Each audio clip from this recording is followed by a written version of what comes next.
35 jaren zijn zomaar weggecijpeld sinds Jacques Brel stierf en rust vond op een eiland in de zee van verwachting, de stille Zuidzee, waar herinneringen in oneindigheid verdwijnen en de droom zijn scherpte verliest.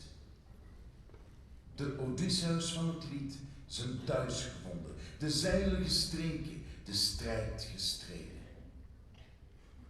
35 jaren waarin poëzie en passie van zijn lied zijn blijven klinken, met 1000 stemmen, 100 talen, die vuur en vlam tot zijn erfenis vertalen, voor allen die Brels zonen zijn.